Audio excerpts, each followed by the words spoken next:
Welcome, I'm Tony Cordato, property lawyer. I'd like to chat about how joint ventures work for real estate. Can we start with how to put a joint venture for real estate together? Well, you know the old saying, two heads are better than one. That's true. So we must start with two or more like-minded people. Those like-minded people want to join together to carry out a joint venture project. The project could be a simple one: buying a house and renting it out, or buying a house, renovating and either renting it out or selling. Or the joint venture partners might wish to boost yield on a house, so they build a granny flat in the backyard, or they enter into a vendor finance arrangement, both of which will give them better yield than simply renting it out. The joint venture partners could be more sophisticated. A more sophisticated joint venture would be to buy a property and subdivide it, buy a property and build some townhouses. Or they could get really adventurous and buy a few properties, consolidate them and have a real estate property development.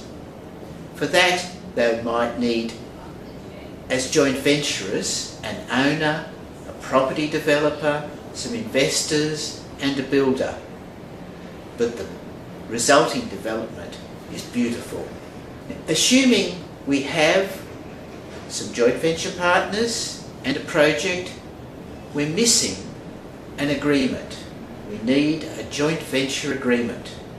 So let's turn to the words of Justice Michael Kirby, who in a 1996 case said, "This is what you need for a joint venture agreement. A joint venture is a particular and increasingly familiar form of business relationship, typically defined in a written agreement where the parties contemplate a harmonious and cooperative relationship of mutual advantage." Fine words, but what do you need? You need the names of the parties, you need to describe the project, you need to describe the contributions by each party, you need to describe the profit sharing at the end, and you need to describe what would happen if things go wrong, the termination clauses of a joint venture. But before you go forward, you must decide what legal structure the joint venture should take.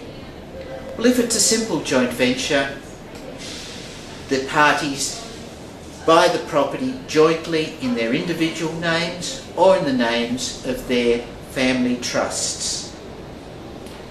It could be that one of the joint venture partners wants to be a silent partner.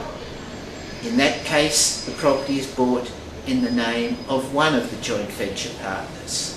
More sophisticated joint ventures require more sophisticated legal structures, and they could be to purchase in the name of a company, which could be a special company, as they have in Queensland.